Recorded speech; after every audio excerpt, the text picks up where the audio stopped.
Kenyan law states that you cannot, for example, fire on account of, showing up at work drunk.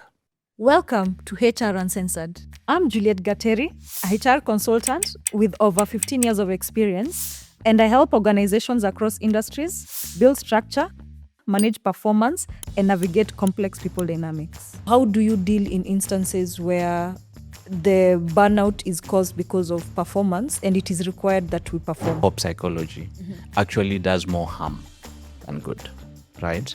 Because not any boss who perhaps is a little bit strict or is a little bit difficult is narcissistic. Beyond policies, performance reviews, and workplace procedures, who is responsible for mental health in the workplace?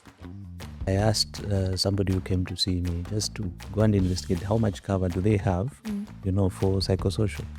And the amount that they had was, he was very surprised, into the millions per year, but they had not known. My guest today is James Leto, a board-certified psychologist and director of CBT Kenya. James has extensive experience working with individuals and organizations navigating mental health challenges. I've had cases where I have dealt with issues related to fraud because one of the people, like for example, an accountant, was deep into gambling. Welcome, James. Thank you very much. To this very important conversation. Before we start, I just want to ask you a couple of quick fire questions. The first one, so the answer is either hire or fire. So managers who say, leave your personal problems at home, do you hire or do you fire? Fire. Fire. A manager or an employee who sends emails at 2 a.m. and expects immediate replies? Fire. Fire. Employees who refuse overtime to protect their mental health? Hire. High performers who never take leave, hire or fire? Fire. Fire. Excellent. So I'm ready to have this conversation, especially mental health in the workplace. I know you are an expert. You also supervised me during my clinical time. So I am confident we'll get a lot out of this conversation. So as we start off, probably maybe just a brief on what mental health, especially in the workplace, what it means in terms of, because we have general terms, we just want to know what mental health, especially in the workplace, what it means. Thank you, Juliet. Thank you for the invitation. Yes. To this very important conversation. Yeah. Generally, mental health is a state of psychological well-being. Yeah. That's generally. But specific to workplace involves things to do with how we cope with stress, how we function, and also how we communicate, how we contribute to, society and, where we are. So is a state of psychological mental well-being, which includes, how we deal with day-to-day demands or stress. How do we achieve insights of our capacity, and generally, as I said, how we, contribute to, better things in society. So that, in a nutshell, is what mental health is all about. Yeah. But then again, mental health is a continuum. It's not one state. It's dynamic. It has complex factors at any given one time, whether individual factors, social factors, or workplace factors. So all those confront us at any given point, and therefore, at the end of the day, we respond to these things, and it has an impact to our mental health. Okay. From your experience as a psychologist, today I'm talking as a HR. I just want to know a bit, what are some of the common workplace mental health issues that you have experienced? Wow, a lot. Yes. Generally, first of all, when people show up at workplace by being, hired, we all, or people show up with different, factors. There's some people who show up with, fairly high levels of, resilience in terms of personal factors. and also the support they have generally in their lives. There are people who come already vulnerable. So as we all begin to, work, then slowly by slowly, these factors either predispose us or protect us from encountering mental health challenges. So at the workplace, you have definitely the demands of productivity, right? So that's what we go to do to work, Exactly, yeah. right? So we all are expected to be high, to deliver high productivity and do our work well and thrive. Now, this demand and pressure is different at different organizations. So there are people who are able to manage these demands fairly well. There are those who perhaps, without much support, find themselves overwhelmed. And once they're overwhelmed, sometimes they have no idea, or the workplace has no mechanisms of helping employees have insights or personal awareness on how, for example, things like burnout. Yeah. When do I feel perhaps I need to slow down or I need to take a break?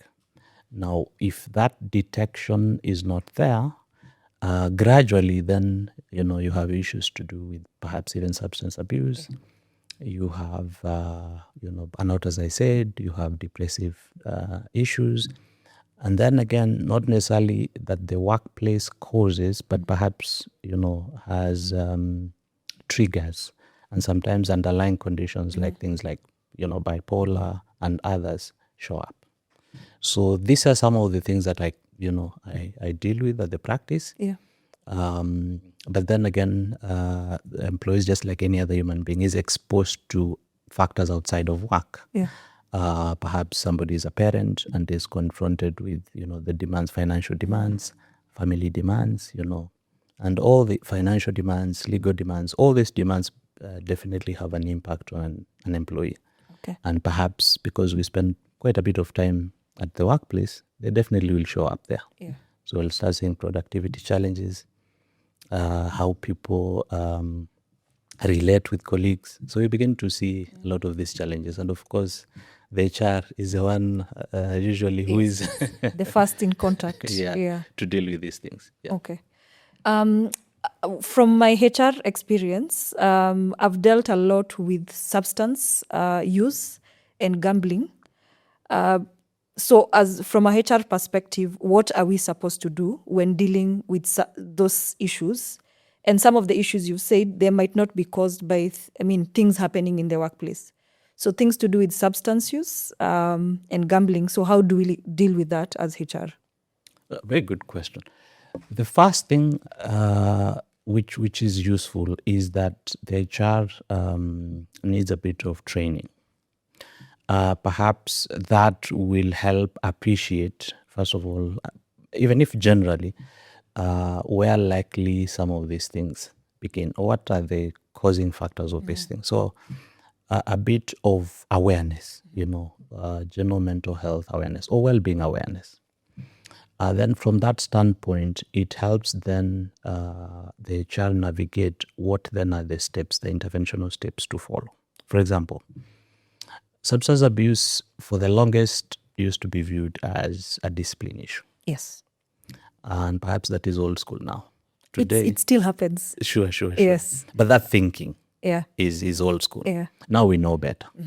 Mental health studies are there to give us indications that perhaps substance abuse is a way to respond to certain stresses, or perhaps even maybe genetic, or as a way to manage an underlying other mental health condition, for example, depressiveness, burnout, and the list of mental health challenges are many. So that awareness then helps an HR person to know, okay, then this is not a disciplinary issue, perhaps this is a health or medical issue. And then they begin to explore, medically speaking, how this employee is likely to be supported. So that awareness is very key in terms of helping an HR person who is confronted with, substance use issue. Number two, I think the law is clear.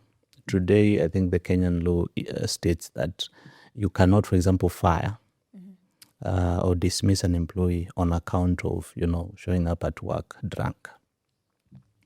It requires that, because it has been established that is, a health issue. Yeah. So if it is met with summary dismissal and Yes, things like actually, that, that's one of the things under the list of summary dismissal. sure. Yeah. So then now, because I think there are certain cases that have gone to court and the pronouncement has been that that is discrimination on account of health, right? So then it means that HR people need to be guided by way of insight and trainings when somebody struggles with issues of substance abuse. What are the mechanisms? What are the pathways that this person then gets support and help? Yeah. Okay.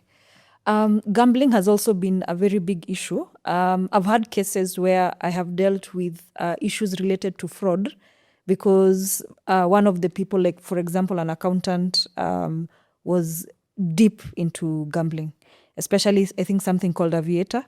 So I've experienced that a lot in my HR practice. So how do we deal with that, especially when there's fraud? There's an issue which is gambling, but there's also fraud, which is also an issue. The company might even go at a loss. I know some of my clients have closed because people have stolen money, even up to 5 million, 10 million. Yeah. Well, it's a tough issue for the HR. It's not, it's complex because now fraud is, first of all, a criminal issue. Yeah. And perhaps for the organization, it's a gross misconduct issue. And it's the same as what came first, because gambling is an established, known behavioral addiction issue, right? Which can be assessed by professional psychiatrists, clinical psychologists, are able to establish that, yes, by way of this pattern and how deeply somebody is caught in it, that is not just financial issue, is not just a discipline issue, is not just a work ethic problem. This is a non-medical issue. So if it is if there's a way that it's able to be established, and perhaps as we continue, we're going to establish how then HR can be able to have a structure where some of these things can be detected and then lay the basis why this fraud even came to be in the first place.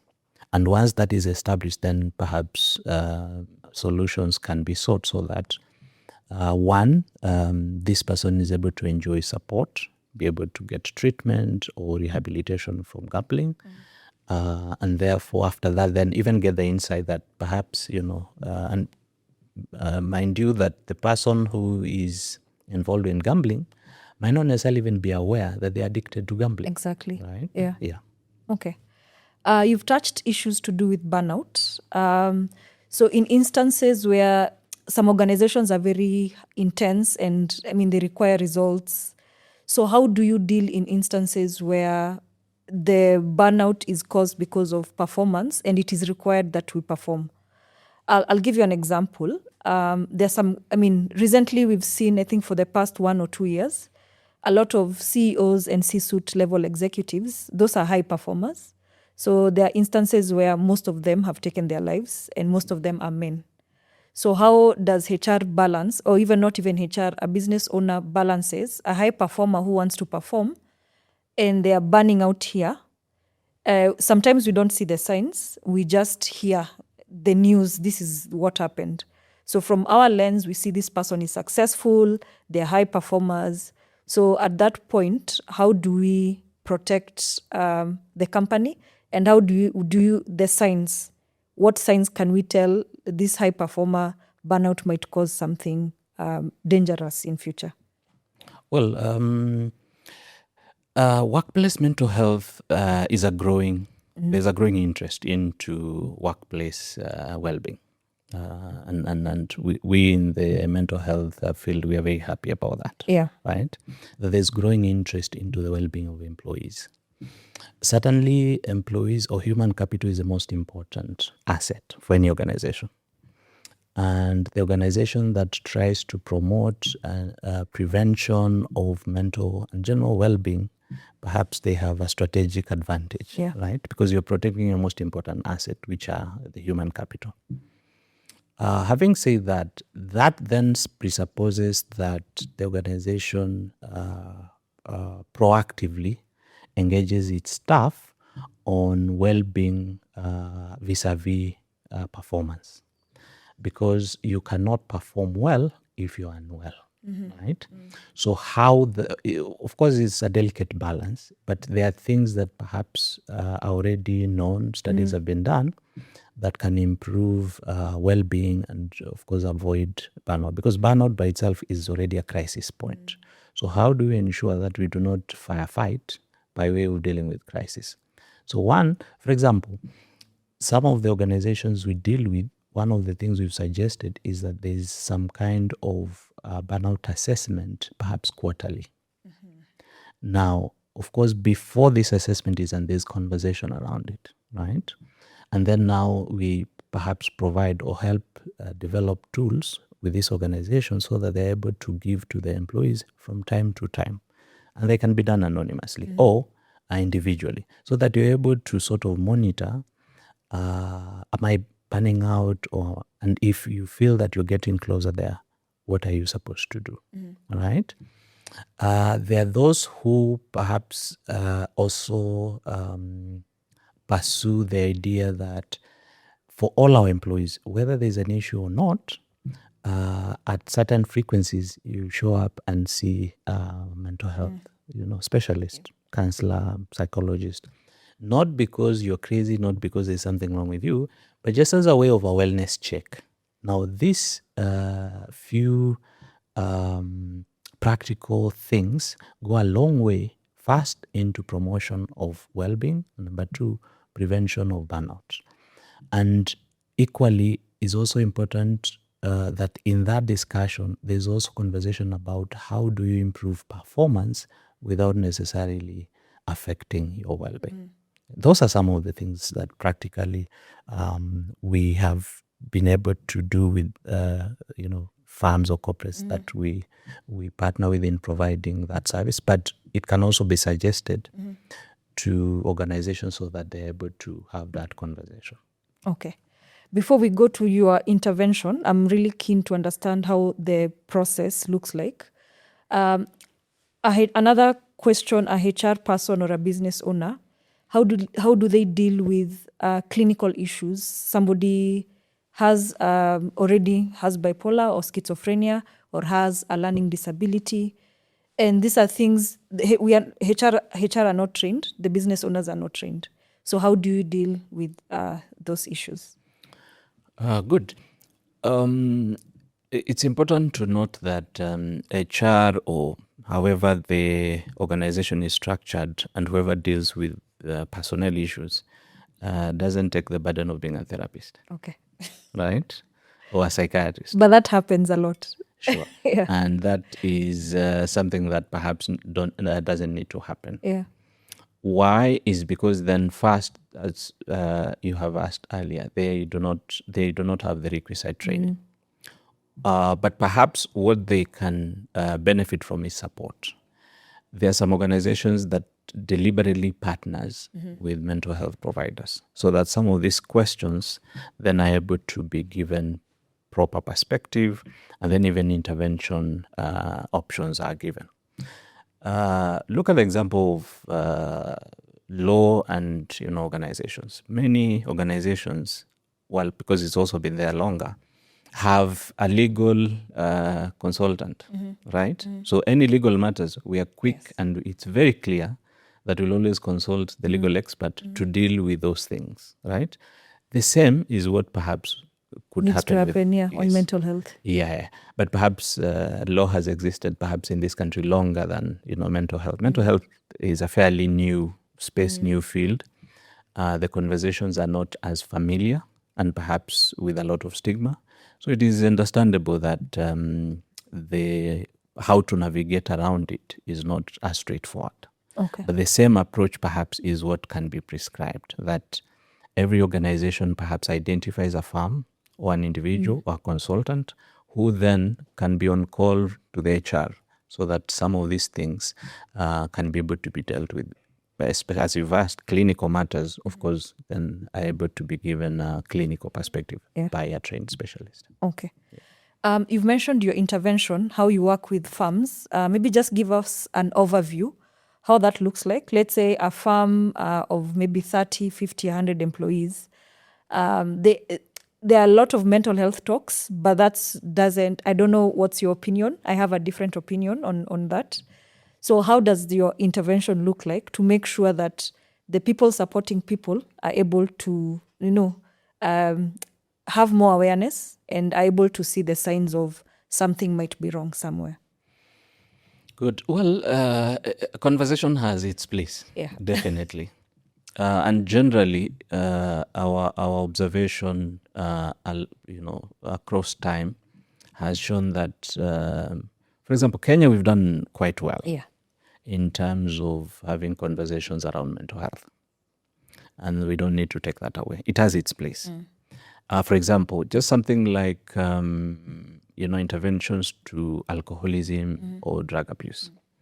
15, 20 years ago, if you were to look at how people are going around, victims of substance abuse, right?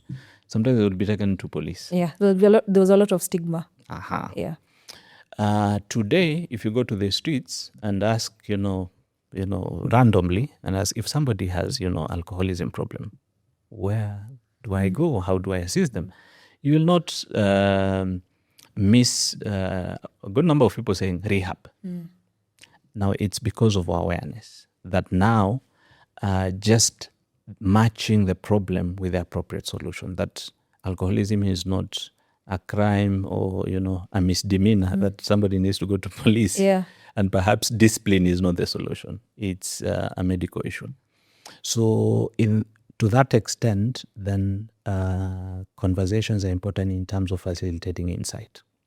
Now, what then we need to realize beyond conversation, what are the practical tools? What are the practical ways that then people are able to focus on a lot more beyond conversation, or at least matching conversations with practical solutions? So in our case, some of the examples, perhaps how we've gone around it, one is to sort of strengthen HR process around well-being, wellness, and just general staff welfare. And that is to start with having whether it is policy document that then spells out how to go around certain things, right?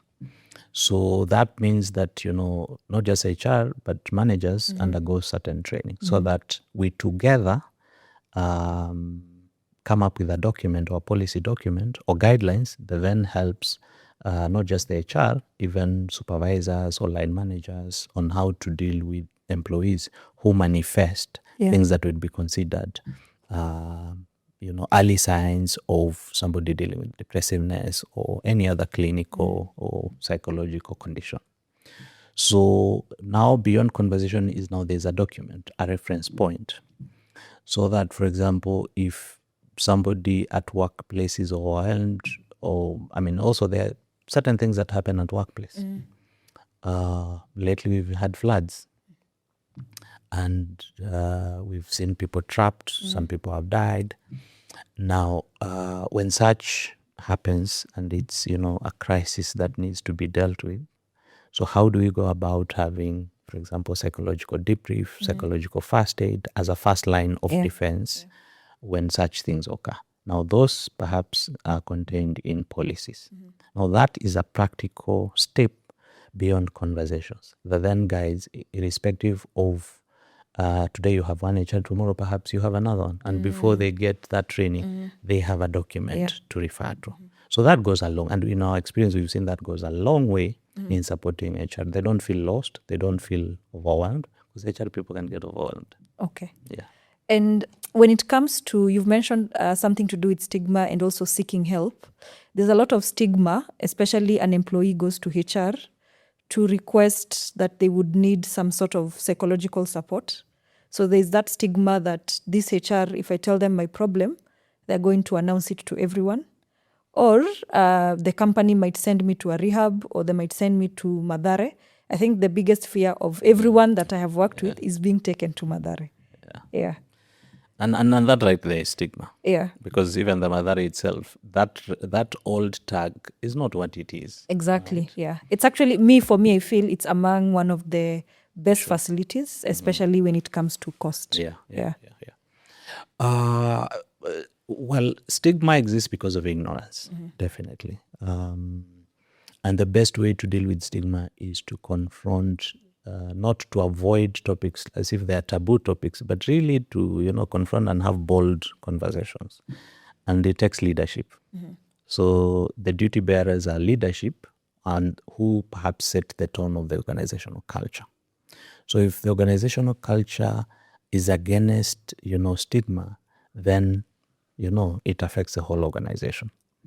But specifically also, in terms of drafting this policy, there are certain values that are important. Confidentiality is very key when you're navigating touchy topics, like mental health. Yeah.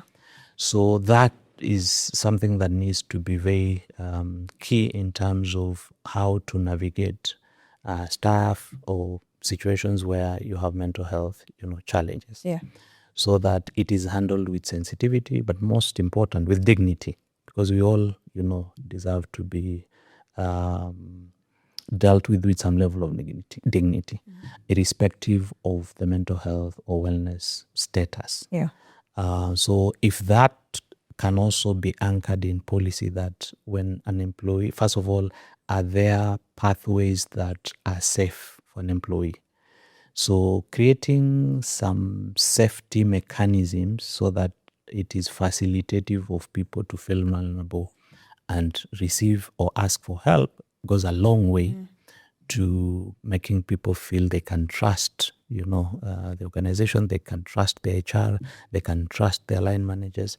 And whenever there's a breach, then there are also mechanisms of how to deal with that so that you also do not reinforce the same. Okay. Yeah. Okay.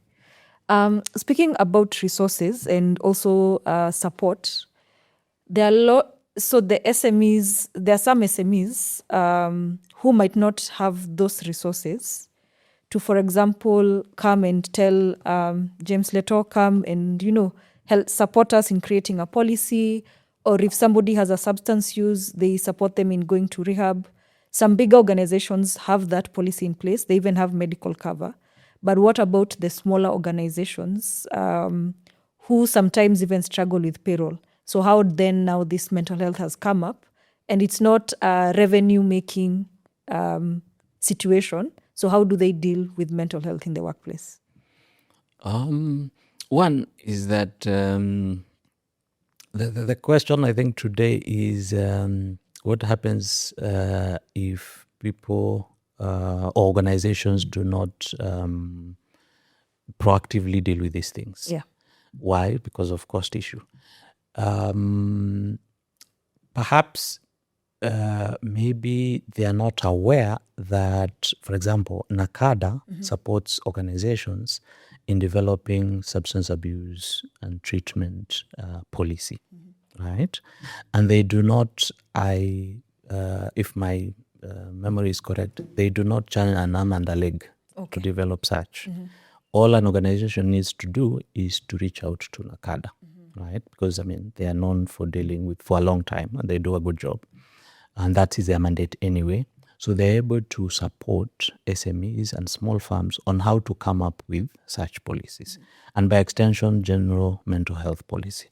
So even if an organization struggles with the budget for the same, there still are options by reaching out to NACADA for the same. So it is not a good excuse that, budget constraints are justifiable barriers. Yeah. Okay.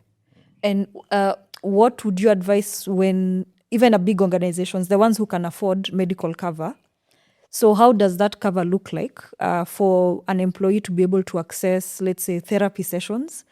So, and it's covered by the medical cover. So is there maybe what you've seen from your experience, what type of medical cover can also offer support on mental health, especially not inpatient, but also especially outpatient, where I can access one-on-one counseling? Yeah, so first is the awareness that, employee, not just the organization exploring different types of cover and then expanding that cover, but also that how many. I mean, is the people who generally you'll find keen on utilizing cover are usually families. Somebody who is married. Both husband and wife. They generally do a lot more. They are more aware. Why? Of course, you have kids, and so it naturally makes someone a little bit more curious. And then, there are always various trips to the hospital, for various things. But for people who are not necessarily in families, especially for men, we rarely, use these cards to Yeah. start with. Yeah. So we might not even know what is covered. Exactly. Yeah. There was once I asked somebody who came to see me just to go and investigate how much cover do they have, for psychosocial. And the amount that they had was, he was very surprised, into the millions per year, but they had not known. And that by itself was a motivation to now begin Start to seeking counseling. Exactly. Yeah. So when we are doing this sensitization is also to help employees appreciate that you have a cover sitting with it, perhaps, start using it, and not necessarily because you have a diagnosable issue, but you're seeking to, first of all, just find out, for example, as we said earlier, things like burnout, getting to understand yourself better, and perhaps, just to find out whether there's an issue you need to address. And sometimes even in terms of improving your productivity, right? Or how do you, what are some of the lifestyle things that then you can do so that you have your A game, right? In terms of your career. So those are the things that, people need to know. So beyond just talking about mental health is also that the access options by way of insurance, by way of what are you entitled to, so that you can optimize these cards and the insurance options. Okay. I would want to know what's your recommendation when it comes to self-diagnosis, especially among Gen Zs. So there are common words that are usually used. Let me just make sure I have them. Trauma, mental health day, narcissist, and toxic boss. So those are some of the common things I've heard from a HR perspective.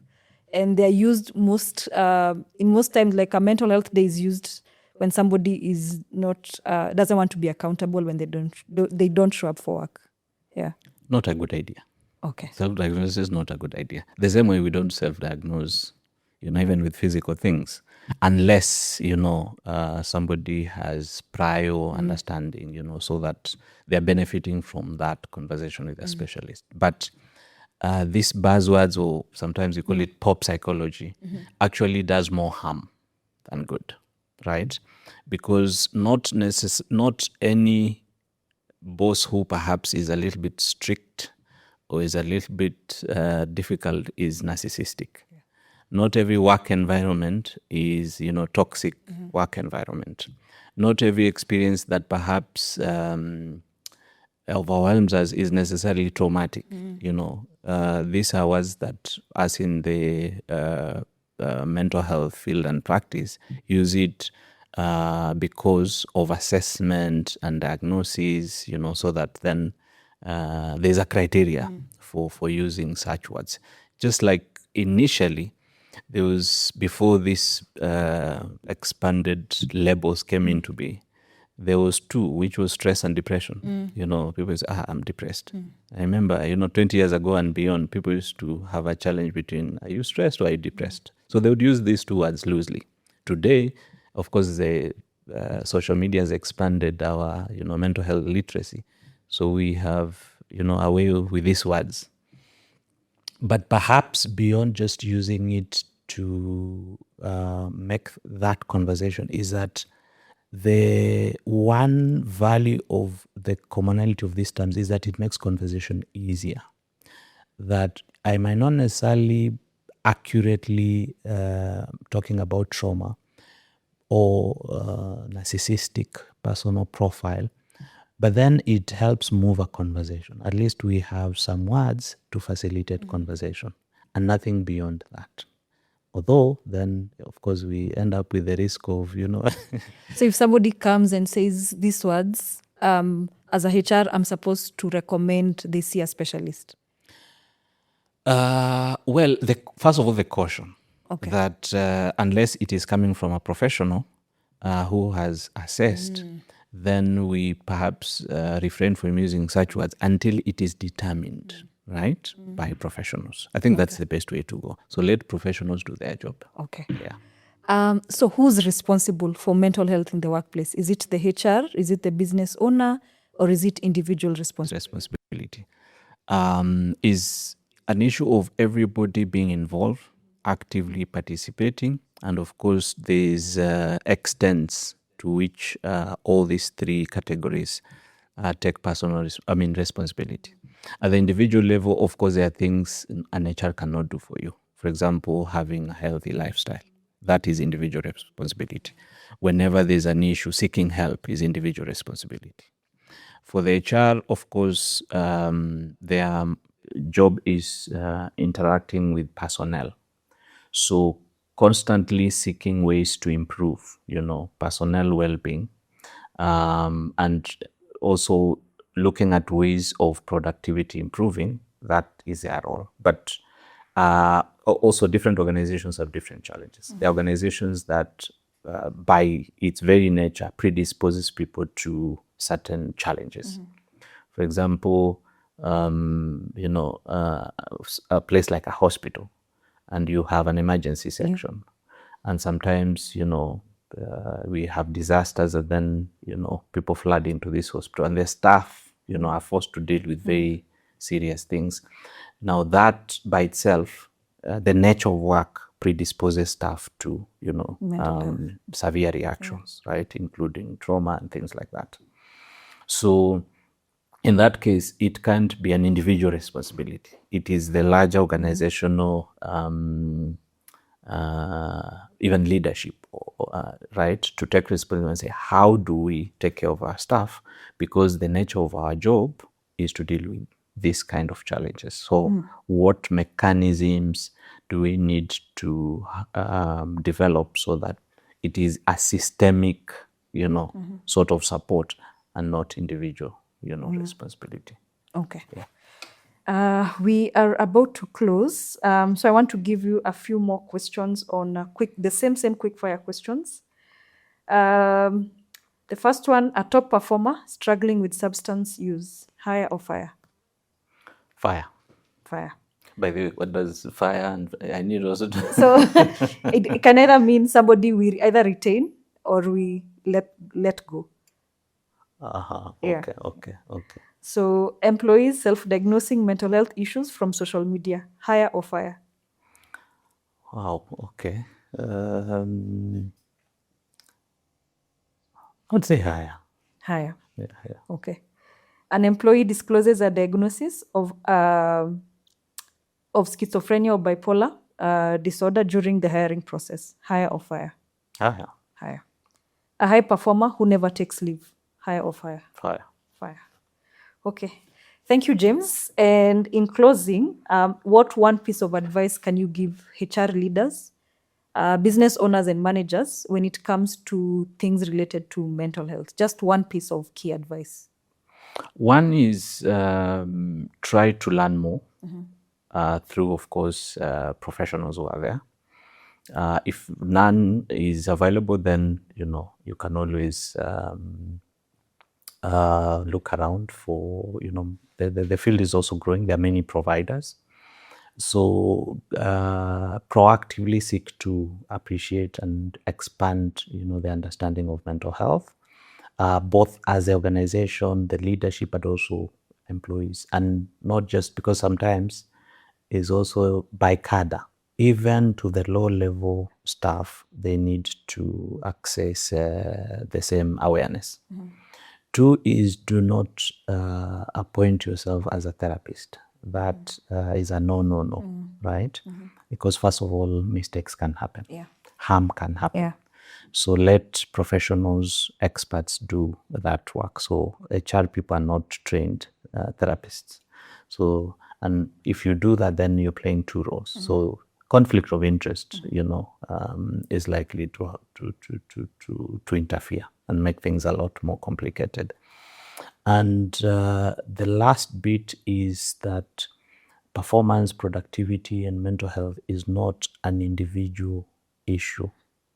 It is a combination of so many factors, both by way of risk factor, but also as protective factor.